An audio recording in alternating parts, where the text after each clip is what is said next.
पत्रास कारण की जन्म सारा सेवेत वाहवा, का फुका जावा एक श्वास. तुकोबांच्या या ओळी ज्या व्यक्तीला तंतोतंत लागू होतात ते म्हणजे आपण. माननीय मुख्यमंत्री एकनाथजी शिंदे साहेब, महाराष्ट्र राज्य. साहित्यामध्ये असं म्हणतात, खूप वाचावं आणि कमी लिहावं म्हणजे उत्तम कलाकृती जन्माला येते. पण राजकारणात खूप भोगावं पण कमी बोलावं आणि उत्तम प्रशासन चालवावं हे तुम्हाला बघून कळतं. 4-5 वर्षापूर्वीची तुमची घुसमट आम्हा सामान्यांनाही कळत होती.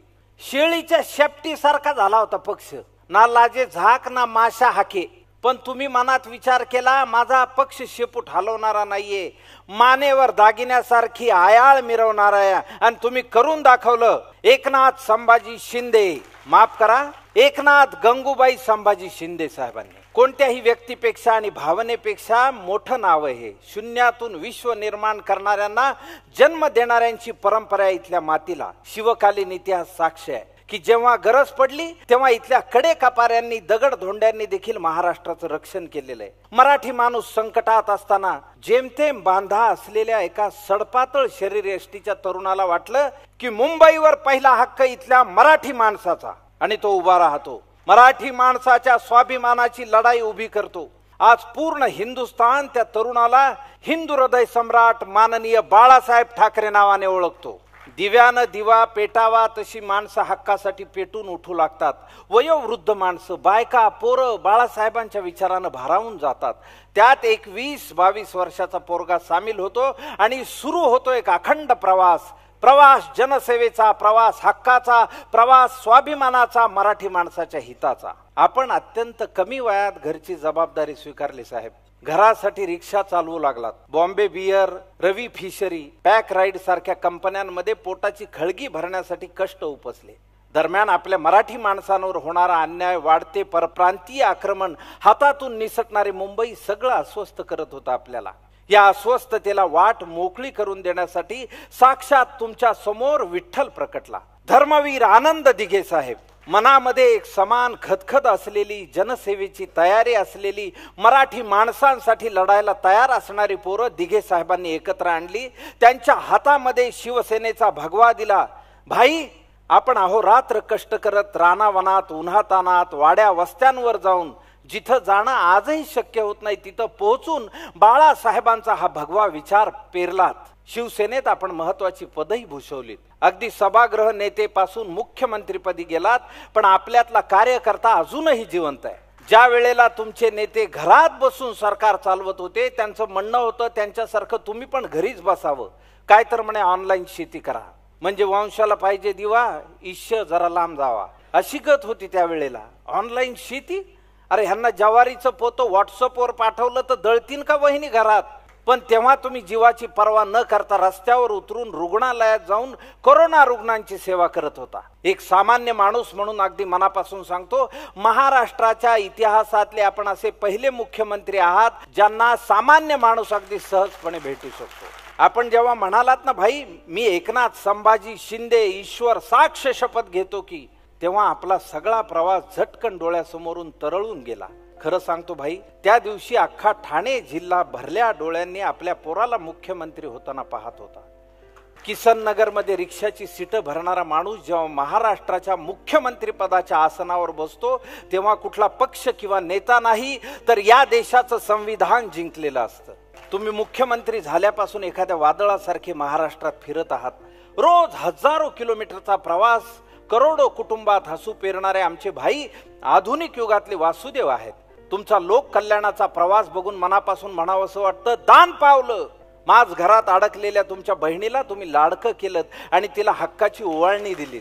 अहोरात्र काम करत राज्याच्या समस्या समजून घेत त्या तात्काळ सोडवत आहात. राज्यभर ऑन द स्पॉट निर्णय घेणारा मुख्यमंत्री म्हणून आपली ओळख झाली आहे. शेतकरी, कष्टकरी, मजूर, नोकरदार, महिला सगळ्यांच्या पाठीशी आपण खंबीरपणे उभे आहात. आपण मुख्यमंत्री पद सांभाळल्यापासून असा एकही जिल्हा नसेल जिथे तुम्ही गेला नाहीत. असा एकही तालुका नसेल जिथे तुमची माणसं नसतील. असं एकही गाव नसेल जिथे तुम्ही सुरू केलेली योजना पोहोचली नसेल. आयुष्यात कधी न भेटलेला आणि कदाचित पुन्हा कधीच न भेटणारा माणूस जरी तुमच्याकडे गाराणं घेऊन आला तरी तुम्ही अगदी आपुलकीनं चौकशी करता. त्याची समस्या समजून घेत त्या समस्येचं समाधान करता. खरं तर हीच दिघे साहेबांची शिकवण.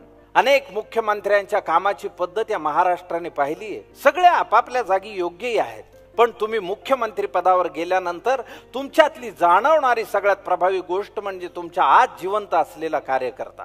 कारण नेत्याच्या लेखी कार्यकर्ता काय असतो ते काही वर्षापूर्वी तुम्ही जवळून पाहिले.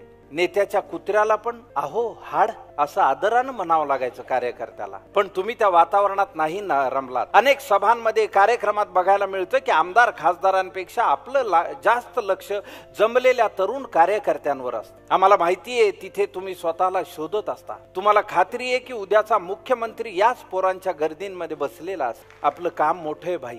मुख्यमंत्री सहाय्यता निधीच्या माध्यमातून अगणित रुग्णांना जीवनदान देणारा तुमचा आरोग्य यज्ञ अविरतपणे सुरू आहे. कारण घरातली माणसं दगावण्याचं दुःख आपल्यापेक्षा जास्त चांगलं कोण जाणतं. कारण ज्यानं दुःख सोसलेलं असतं त्यालाच दुःखावर फुंकर घालण्याचं महत्व माहीत असतं. आपली जवळची माणसं गेल्यावर येणारं एकटेपण इतरांच्या एकाकीपणात साथ द्यायची जाणीव करत असतं. नेहमी मात्या पित्यांचं छत्र हरवल्यावरच अनाथ होतो असं नाही, कधी कधी पोटचे गोळे सोडून गेल्यावरही पालकत्वाला अनाथ पण येतं. पण तुम्ही आपल्या वेदनांना काळजात मुठ माती दिली आणि हजारो अनाथांचे नाथ झालात हे आम्ही कदापि विसरू शकणार नाही.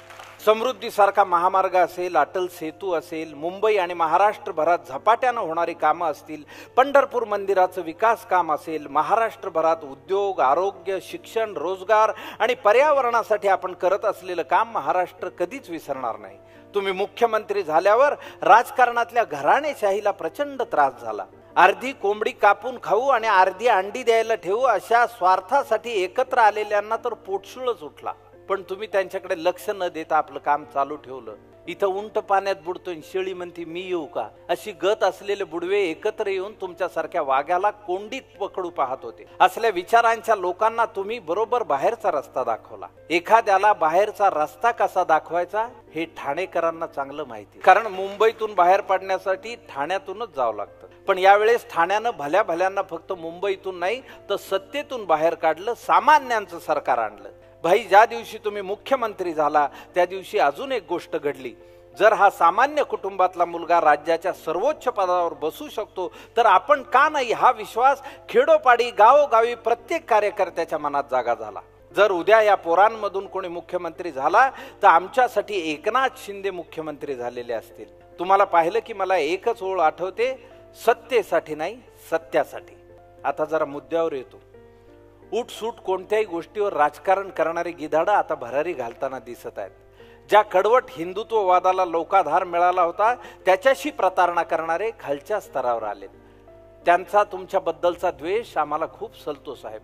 खरं सांगू, ज्या महाराष्ट्रानं पिढीजात घरातले मुख्यमंत्री पाहिले त्याच महाराष्ट्राला तुमच्यासारखा शेतकऱ्याचा सामान्य घरातला पोर मुख्यमंत्री म्हणून लाभला, याचा आम्हाला खूप अभिमान आहे. लाडकी बहीण सारखी योजना, युवा कार्य प्रशिक्षण, ज्येष्ठांना मोफत प्रवास, अशा कितीतरी कल्याणकारी योजना त्यांच्या टाळक्यात तरी आल्या होत्या का? आम्हा गरिबांना आमच्यातला हा माणूस मदत करतोय तर ह्यांच्या घराचा बांबू निसटल्यासारखे बोंबा मारतायत. पण अस्सल मराठमोळा माणूस म्हणून तुम्हाला सांगतो, तुम्ही बिंदास नाडा, आम्ही आहोत तुमच्या सोबत. आजवर तुफान झेलायला तुम्ही छातीचा कोट केलात, आता आमच्या कोटी कोटी छाती तुमच्या सोबत असतील. तुम्ही खांद्यावर खूप भार घेतला त्यासाठी आभार. पण साहेब, हे सगळं करत असताना तब्येतीला मात्र जपा. घरात डॉक्टर श्रीकांतजी शिंदे आणि लता वहिनी पण हेच सांगत असतील. पण तरीही आम्ही सांगतो, तुम्ही दाढीवर हात फिरवत आनंदी चेहऱ्याने समोर येताना दिवस चांगला जातो. पण तुमचा आवाज जरा बसलेला वाटला की आमचा आवाज दबलाय असं वाटत राहतं. तुमच्या डोळ्यात जी उद्याची स्वप्न आहेत ना, ती आता फक्त तुमची राहिली नाही. ती स्वप्न तुम्हाला आमच्याही डोळ्यात दिसतील. त्यामुळे तुमच्या डोळ्यांना आणि शरीराला सुद्धा थोडा आराम द्या. कारण तुम्ही आणखी अनाथांचे नाथ व्हायचे, अंधाऱ्या आयुष्याची वात व्हायचंय, भगव्या महाराष्ट्राचं झंझावात व्हायचंय. कायम तुमचाच असणारा सामान्य माणूस. साहेबांपर्यंत लेटर पोहोचवलं रे भाऊ, निघू का? जय महाराष्ट्र.